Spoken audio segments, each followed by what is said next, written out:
Bonus થઈ ગયું છે. આમાં પછી આ ટાઈપના રિટર્ન્સ અમને મળેલા છે. સન ફાર્મા વી એન્ટર્ડ અર્લી, એમાં સારું રિટર્ન મળ્યું છે. રેલિસ ઇન્ડિયા જે મેં તમને કીધું તે, લુપિનમાં અમને સારું રિટર્ન મળ્યું. Coromandel International, again a very good company. Murugappa group છે, સાઉથ ઇન્ડિયાનું ગ્રુપ છે. કેસ્ટ્રોલ ઇન્ડિયા, આમાં અમને સારું રિટર્ન મળ્યું. લુબ્રિકન્ટમાં છે, લીડર છે. આ ચાર્ટ બી સમજી લેશો ને તો બહુ તમારા માટે સારું રહેશે. આપણે કહીએ ને કે ભાઈ 5,200 આવશે તો હું ઇન્વેસ્ટ કરીશ, 5,300 આવશે તો ઇન્વેસ્ટ કરીશ. અત્યારે માર્કેટ છેલ્લા 500 પોઈન્ટમાં જ રમ્યા કરે છે, 5,200 થી 5,700.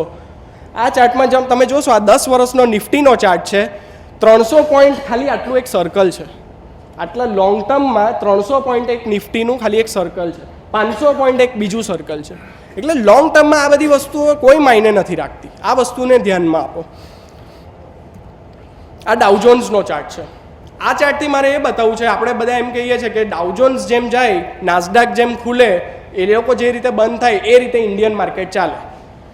2000માં તમે જોઈ શકો છો ડાઉજોન્સ કાં છે. 2000માં ડાઉજોન્સ લગભગ 12,000ની આસપાસ હતો. આજની તારીખે ડાઉજોન્સ 12,100 છે. ખાલી 100 રૂપિયા વધ્યો 10 વર્ષમાં. આપણી નિફ્ટી જોઈએ, 2000માં કાં છે, ઓલમોસ્ટ 1000ની આસપાસ. નિફ્ટી 1000થી આજે 5,500 છે, 5,300 400 છે. 5.5 ટાઈમ્સ રિટર્ન. હવે કઈ રીતે આપણે કમ્પેર કરી શકીએ? શોર્ટ ટર્મમાં ડેફિનેટલી વર્લ્ડ માર્કેટથી ઇમ્પેક્ટ આવે છે, પણ લોંગ રનમાં નહીં. લોંગ રનમાં આપણી ઇકોનોમી કેવી રીતે પરફોર્મ કરશે એના પર રિટર્ન્સ આવવાના છે. આ જીડીપી છે. લાલ પિલર્સ જે છે તે જીડીપી છે અને બ્લુ છે તે સેન્સેક્સ છે. આમાં તમે જોશો જેમ જેમ જીડીપી વધે છે ને તેમ આપણો ઇન્ડેક્સ વધે છે. હવે લગભગ 97થી 2003માં જીડીપી આપણો અનઇવન હતો. અનઇવન હોવાના કારણે માર્કેટ બી આપણી અનઇવન હતી ને વધતી નહીં હતી. પછી જીડીપી વધ્યો એટલે માર્કેટને થઈ ગયું કે હવે ઇન્ડિયા ચાલવાનું છે, એટલે માર્કેટ બી ચાલ્યું અને માર્કેટ ઉપર ગયું. પછી 2008માં પાછી થોડી જીડીપી નીચે આવી, માર્કેટ નીચે આવ્યું, હવે પાછી ઉપર જઈ રહી છે. આ યુએસનો ચાર્ટ છે. અહીંયા તો એ લોકો નેગેટિવ જીડીપીમાં આવી ગયા છે અને અત્યારે 2-2.5% ગ્રોથ છે. આ રીતે પ્રાઇસ છે. આ ચાર્ટ બી બહુ ઇમ્પોર્ટન્ટ છે. આપણે કહીએ ને કે માર્કેટ બધી વસ્તુને ડિસ્કાઉન્ટ કરી લે છે, માર્કેટ અહેડ હોય છે ઇકોનોમીથી, તે આ ચાર્ટ બહુ સારી રીતે કહી છે. આ ચાર્ટમાં તમે જોશો તો અહીંયા જે છે ને આ હાઈ બન્યો છે નિકાઈનો, લગભગ 38,000, અને જીડીપી બી ત્યારે ટોપ પર છે. પછી માર્કેટ તૂટવા માંડી, પણ એના બીજા જ વર્ષે જીડીપી તાજ હતો. પણ માર્કેટને ખબર પડી ગઈ કે જાપાનની ઇકોનોમી નીચે જઈ રહી છે, એટલે માર્કેટ તૂટી ગઈ છે ઓલરેડી. જીડીપી બરાબર ઉપર આવ્યો છે, પણ પછી જીડીપી તમે જુઓ નીચે અને માર્કેટ નીચે. એટલે માર્કેટ ડિસ્કાઉન્ટ જે કરે છે ને તે આ સ્લાઇડ આપણને કહે છે. હવે ધ રોડ અહેડ. ફ્રેન્કલી કહું તો શોર્ટ ટર્મમાં મને બી નથી ખબર કે માર્કેટનું શું થવાનું છે, પણ પ્રિડિક્ટ નહીં કરું તો મજા નહીં આવે. લોકોને તો ઇન્ટરેસ્ટિંગ વસ્તુ જોઈએ, એક્સાઇટમેન્ટ જોઈએ. એટલે શોર્ટ ટર્મમાં શું થવાનું છે એ બધા એક્સપેક્ટ કરે કે કંઈક જેમ હિતેશભાઈએ કીધું કે હવે કદાચ ઇન્ટરેસ્ટ રેટ પીક આઉટ થઈ જશે એવું લાગી રહ્યું છે. ઇન્ફ્લેશનમાં પણ ઓલમોસ્ટ જે રીતે આરબીઆઈ બધા કડક પગલાં લઈ રહ્યા છે, આ વખતે કોઈએ પણ એક્સપેક્ટ નહીં કરેલું કે 50 બેઝિસ પોઈન્ટ હાઈક આવે, પણ આવ્યો. અને હવે એવું લાગી રહ્યું છે કે કદાચ 25-50 બેઝિસ પોઈન્ટ મેક્સિમમ આવશે હાઈક.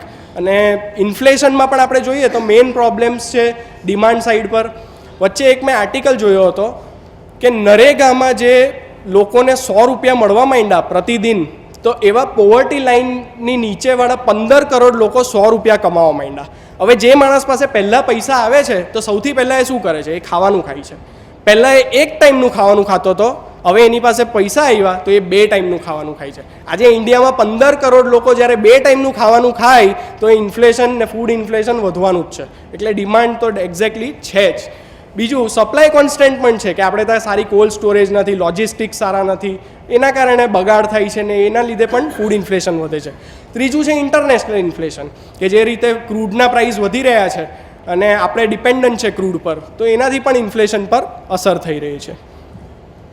કોમોડિટી પ્રાઇસીસ પણ બહુ ઇમ્પોર્ટન્ટ છે, કારણ કે આપણી ઇન્ડસ્ટ્રીઓની રો મટીરિયલ મેઇન વસ્તુ છે આ, અને જો કોમોડિટીઝ નીચે નહીં આવે તો આપણા માર્જિન્સ નહીં વધે. એટલે કોમોડિટીઝ ડેફિનેટલી નીચે આવવા જોઈએ અને ઓલરેડી ખાસા એવા વધી ગયા છે. અને હજુ અત્યારે મેઇન પ્રોબ્લેમ એ છે કે જે રીતે વર્લ્ડમાં લિક્વિડિટી છે એના લીધે સ્પેક્યુલેટિવ મની બહુ આવી રહ્યું છે આમાં, અને એના લીધે કોમોડિટીઝ ઉપર જઈ રહ્યા છે. પોલિસી રેટ જેમ મેં કીધું કે પીકની આસપાસ આવી ગયા છે. આ બી બહુ ઇમ્પોર્ટન્ટ વસ્તુ છે કે ગવર્મેન્ટ કામ નથી કરી રહી. છેલ્લા 2માં તમે જોઈ શકો છો કે લગભગ કોઈ બિલ પાસ નથી થયા, લગભગ પોલિસી હોલિડે થઈ ગયું છે. હવે એવું લાગી રહ્યું છે કે ગવર્મેન્ટ થોડા કામ કરશે, જે રીતે કોલ માઇનિંગનું બિલ પાસ થયું અને જે રીતે હમણાં હવે બધા ગવર્મેન્ટ સ્ટેપ્સ લઈ રહ્યા છે, તો મને લાગે છે કે હવે ફ્યુચરમાં હોપ્સ છે કે આગળ વધે. પણ આપણો જે EPS છે તે ઇન્ટેક્ટ લાગે છે. બધા એનાલિસ્ટોએ ડાઉનગ્રેડ કરવાના શરૂ કરી દીધા છે. Q1ના રિઝલ્ટ આવ્યા પછી બી ડાઉનગ્રેડ થયા છે. આ મોતીલાલ ઓસવાલનો સર્વે છે. 3 વર્ષ સુધી આપણો EPS ઓલમોસ્ટ સ્ટેગ્નન્ટ રહેલો, 833, 820, 834. આ વર્ષે આવ્યો છે 1014. FY12માં એક્સપેક્ટેશન પહેલાં હતું 1300થી ડાઉનગ્રેડ કરીને લગભગ 1200 પર લઈ આવ્યા છે, અને FY13માં 1400. હવે જ્યારે આપણે ઓક્ટોબરથી ડિસેમ્બર એટલે લાસ્ટ ક્વાર્ટર આ કેલેન્ડર યરમાં આવશું ત્યારે માર્કેટ FY13ને ડિસ્કાઉન્ટ કરવા લાગશે. જેમ મેં પેલી સ્લાઇડમાં કીધું કે માર્કેટ આગળને ડિસ્કાઉન્ટ કરે, તો જો જ્યારે આગળનું ડિસ્કાઉન્ટ કરવાનું ચાલુ કરી દેશે માર્કેટ, તો આપણો PE રેશિયો 12 થી 13 પર આવી જશે. અને એક વસ્તુ કહું, ઘણા એનાલિસ્ટો ટીવી પર આવીને FIIs કે પછી આપણા મ્યુચ્યુઅલ ફંડવાળા એ લોકો આવીને એમ કહે છે કે આપણી માર્કેટ એક્સપેન્સિવ છે in comparison to other economies. હું એક વસ્તુ કહીશ કે જ્યારે US આપણા જેવો ગ્રોથ કરતી હતી ને ત્યારે એ લોકોનો PE રેશિયો 33 to 35 સુધી ચાલ્યો ગયેલો, અને આજે આપણે 14 ને 15ના PE પર એમ કહીએ છીએ કે આપણે એક્સપેન્સિવ છે. જે રીતે પૈસો ઇન્ડિયામાં આવશે તો PE ડેફિનેટલી રીરેટ થવાનો છે. આપણે અત્યારે હિસ્ટોરિકલ એવરેજ જે છે એના પર ચાલી રહ્યા છે, અને જેમ કોન્ફિડન્સ લોકોનો આવશે, જેમ લોકલ મની એન્ટર થશે, તેમ PE રેશિયો ઉપર જઈ શકે છે. આ એક બ્રોડ મેં વસ્તુ લીધી છે. આપણે જનરલી ગોરાઓને બહુ માનીએ, FIIsને બહુ માનીએ. FII જે કહે તે જબરજસ્ત વસ્તુ. 2003માં એક રિપોર્ટ આવેલો, બ્રિક રિપોર્ટ, અને પછી માર્કેટ આપણી 3000થી વધીને 21000 સુધી ગયેલી. અત્યારે એક બીજો રિપોર્ટ આવ્યો છે સ્ટેન્ડર્ડ ચાર્ટર્ડનો, અને એ રિપોર્ટનું નામ છે સુપર સાયકલ રિપોર્ટ. આ રિપોર્ટ તમારે વાંચવો હોય તો ગૂગલ પર જઈને ખાલી સુપર સાયકલ રિપોર્ટ લખજો, તમને આપી દેશે રિપોર્ટ, અને 200 પાનાનો આ રિપોર્ટ છે. આ રિપોર્ટમાં તમે જોશો તો 1990માં ઇન્ડિયા ટોપ 10 ઇકોનોમીઝમાં છે જ નહીં, 2000માં પણ ઇન્ડિયા છે જ નહીં, 2010માં પણ ઇન્ડિયા નથી, પણ સરપ્રાઇઝિંગ 2020માં ઇન્ડિયા ડાયરેક્ટ 3rd નંબર પર આવી જશે. આ હું નથી કહેતો, આ સ્ટેન્ડર્ડ ચાર્ટરનો સુપર સાયકલ રિપોર્ટ કહે છે. આપણી ઇકોનોમી $10 trillion થઈ જશે. એ છોડો, 2030માં આપણી ઇકોનોમી કાં જશે $30 trillion. અને આ મુકેશ અંબાણી પણ એના પ્રેસ કોન્ફરન્સમાં એણે કીધેલું કે 2030માં આપણી ઇકોનોમી $30 trillion થઈ જવાની છે. એક બીજી વસ્તુ તમને કહું કે લાસ્ટ 63 વર્ષમાં જે આપણા પપ્પા અને દાદા કમાયા તે આવતા 5 વર્ષમાં આપણે કમાવાના છે. આપણી $1 trillion ઇકોનોમી અત્યારે છે, જે $2 trillion ઇકોનોમી આવતા 5 વર્ષમાં થવાની છે. તમે કલ્પના કરો કેટલી મોટી વેલ્થ જનરેશન થવાની છે.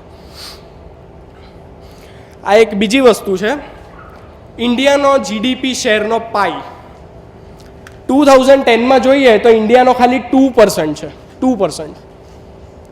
2030માં ઇન્ડિયાનો GDPનો શેર થઈ જશે 10%.